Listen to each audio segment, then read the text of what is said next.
Hello and welcome to my channel. Today we are going to be doing a custom design tutorial. It's just for a little rustic kind of broken path that I made. I've seen similar ones but not in a color that I kind of wanted, and I wanted a little bit of some winter accents for it because we are coming into winter and it is the time to start making some winter custom designs. So hopefully you guys like this, and let's get going. So this one is going to have square tiles. I guess that's why I'm not sure if I should call it stone or brick or cobblestone. I'm not exactly sure what I should be calling this, but it is square tiles. So somebody asked me to go into a little bit more depth when it comes to this part right here where we're shading.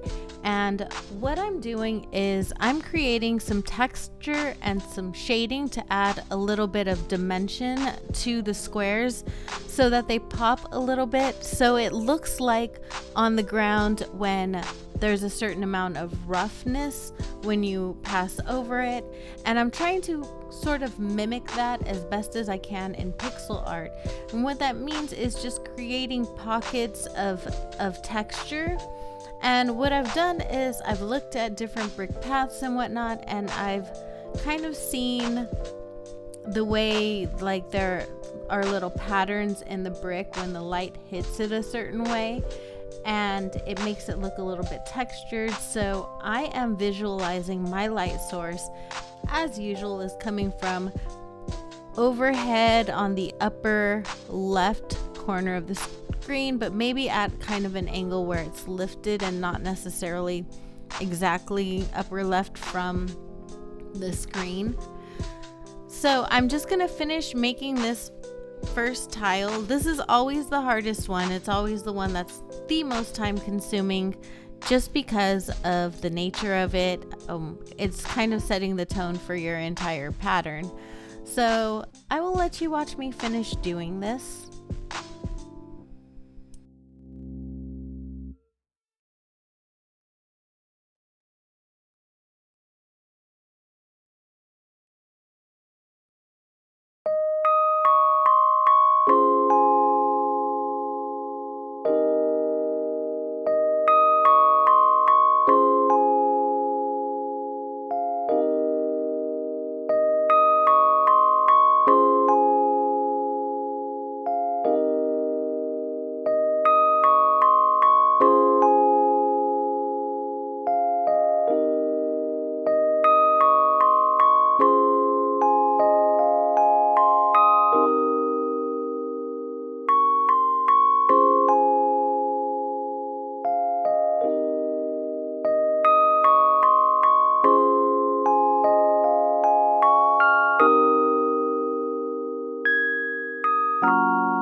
In going through and making all of the end pieces along the edges, what you're going to notice that's a little bit different from dirt paths is that these are going to be a little bit more jagged because I want them to look kind of like broken bricks.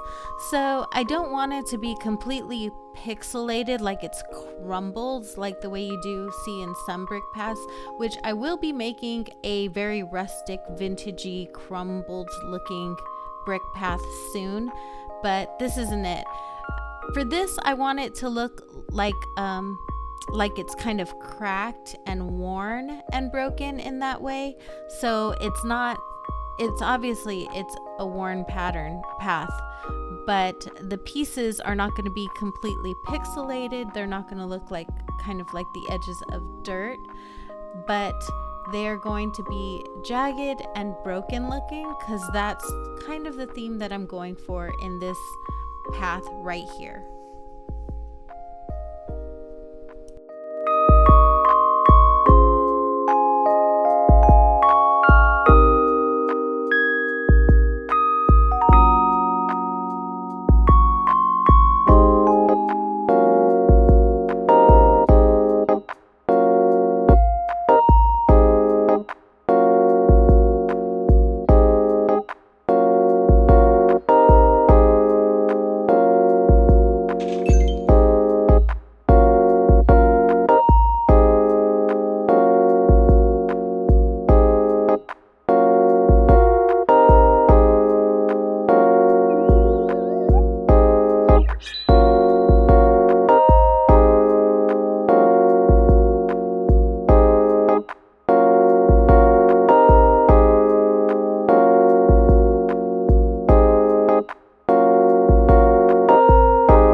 So I did go back and desaturated the colors a little bit because against the snow, it was just probably popping up a little bit too much, more than I wanted it to. I am going to be using this path in the winter, and I wanted it to look a little more frosted over, like if it was in the snow. So you totally don't have to do that. That's just something that I wanted in particular. I don't like using those pockets of snow on top. Like, I don't want to draw snow. I tend to rather make holes so that the snow peeks in, rather than making paths with snow on top. I don't know, it's just a personal preference, and you can take it or leave it. You can make snow on top. I just prefer not to.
I'm going to end off by just making a couple of accent pieces. I wanted one little single brick tile with some holly on it, and then I wanted an extra little tile with a couple of pieces of holly. I might add to this in the future. I think I probably will, maybe add some candy canes and things like that.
And with that, we are done. I hope you enjoyed it. I hope it helped you in some way. If there is anything that you want to see in the future, be sure to contact me and let me know, or maybe leave a comment down below. I do read all of my comments. I hope everyone is having an absolutely amazing day. Be sure to like, share, and subscribe for more content like this. And I know that you can be doing absolutely anything in the world, and I appreciate you for spending a few minutes here with me. It makes me feel so special, and I love you guys so much. And until next time, bye.